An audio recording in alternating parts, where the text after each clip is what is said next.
Bapak, Ibu, Saudara sekalian, terakhir dalam kesempatan ini, saya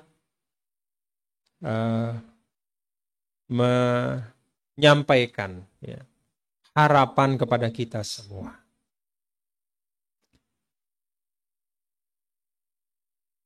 Secara khusus kepada saudara-saudaraku umat Islam. Saudara-saudaraku dan bahkan kita semua. Kalau di dalam Islam, dakwah itu adalah asyraful muhimmat. Dia adalah satu tugas yang paling mulia. Karena dakwah itu intinya menyampaikan kebaikan, kebenaran. Maka sesuatu yang paling mulia ini harus juga diproses dengan cara yang mulia. Harus dilakukan dengan cara yang terbaik. Dan tidak ada cara yang terbaik selain dengan menghadirkan keteladanan yang baik.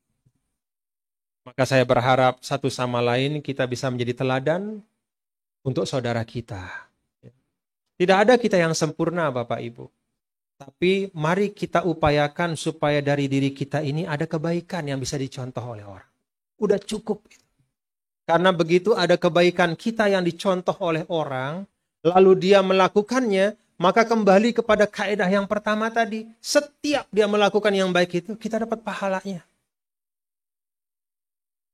Ini asas yang paling sederhana menjadi seorang muslim yang baik. Ini bagi umat Islam atau bahkan kepada kita semua. Bagaimana dalam keseharian kita, dalam perilaku kita, dalam tindakan-tindakan kita, ada kebaikan yang bisa menginspirasi orang lain. Dan kita berdoa kalau kita punya keburukan, biarlah keburukan itu menjadi bagian yang tidak ditiru oleh orang lain. Sehingga urusannya gampang kita. Kalau ada keburukan yang personal, itu gampang urusannya, kita tinggal urusan sama Allah saja.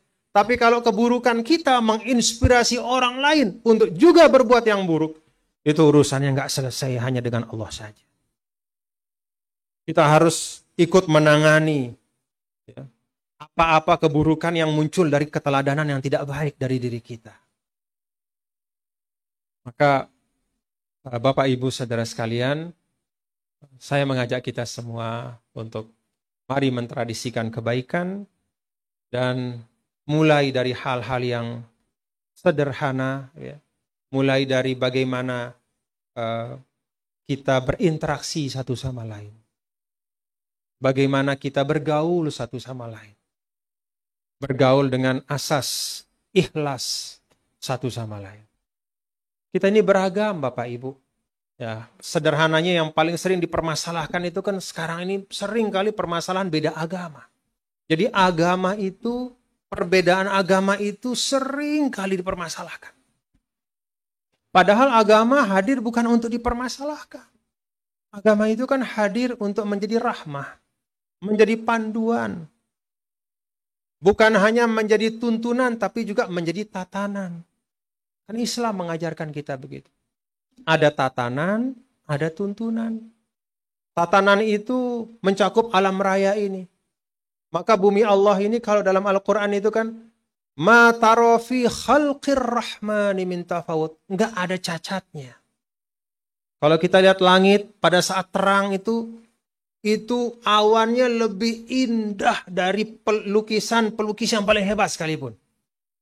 Kalau misalnya kita pergi ke satu sudut di desa Ubud misalnya di Bali ini, lalu kita duduk pagi-pagi menatap padi yang sedang indah sekali, itu lebih indah dari lukisan siapapun yang paling hebat melukis. Ma tara fi khalqir rahmani min tafawut.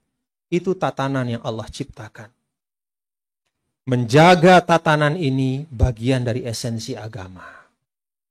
Selain tatanan, itu ada tatanan alam, ada tatanan kemanusiaan juga. Tatanan kemanusiaan. Apa tatanan kemanusiaan? Allah kasih persaudaraan dalam diri kita. Makanya dalam Islam, menyambung hubungan baik itu dinamakan silaturrahim. Dari kata rohim. Apa rohim itu Bapak Ibu? Rohim itu tempat di mana kita terhimpun di dalamnya, aman, tenang, dicukupkan kebutuhan kita. Saat kita berada dalam rahim ibu kita nggak cari makanan. Tapi Allah datangkan makanan itu melalui ibu kita. Terlindungi dari panas, hujan, segala macam. Itu rahim. Itulah tatanan kasih sayang. Maka siapapun yang merusak tatanan kasih sayang, itu seperti orang yang membelah rahim dari seorang wanita. Dan kita semua tahu bahwa itu perbuatan yang sangat keji. Ini tatanan kita jaga. Selain tatanan ada tuntunan. Nah, di tuntunan itu ada perintah-perintah, ritual kita, sholat kita, puasa kita, zikir kita, istighfar kita, taubat kita. Dua-duanya harus jalan. Orang yang rajin menjalankan tuntunan agama, tapi merusak tatanan yang Allah ciptakan, itu tidak akan menjadi orang yang soleh. Atau sebaliknya, dia mati-matian menjaga tatanan yang ada, dia jaga lingkungan, dia jaga hubungan sosial, tapi ibadahnya kepada Allah dia putus. Itu juga sama tidak baiknya dengan yang pertama. Maka dalam Islam itu ada namanya keseimbangan. Itulah yang disebut dengan wasatiyatul Islam. Seimbang dunia akhirat, seimbang antara tatanan dan tuntunan, seimbang antara lahir dan batin, dan semua hal ya, di dalam kehidupan ini. Mudah-mudahan Allah memberkahi kita semua. Terima kasih atas silaturahim yang sangat baik dan berkah pada malam hari ini. Kepada teman-teman FKUB, saya bolehlah berpesan ya. Kebetulan saya kan 10 tahun menjadi gubernur di NTB. Jadi saya tahu persis Bapak-Bapak Ibu bahwa peran dari pemimpin agama, dari majelis-majelis agama, organisasi-organisasi keagamaan, itu sangat penting untuk menjaga rajutan persatuan kita sebagai bangsa. Dan itu semua tanggung jawab kita di sisi Allah Tuhan Yang Maha Kuasa. Mohon maaf apabila ada kekurangan dan kekhilafan. Mari bersama-sama ya, bagi yang muslim, saya walaupun nanti tanda tangannya di situ, tapi sebelum berdoa ya, mari kita resmikan ya pendopo Bapak Haji Trisno Wikondora Harjo ya, dengan bersama-sama mengucap basmalah. Bismillahirrahmanirrahim. Dengan nama Allah yang Maha Pengasih dan Maha Penyayang. Semoga kasih sayang Allah selalu terlimpah kepada kita semua.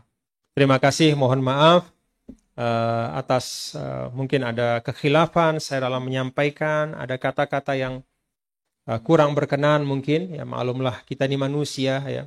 Apalagi makin malam ya, makin malam makin makin mungkin bikin salah kalau bicara gitu.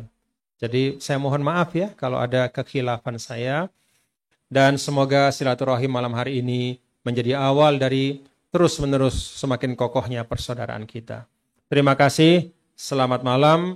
Wallahul muwaffiq wal hadi ila sabilir rasyad. Assalamualaikum warahmatullahi wabarakatuh.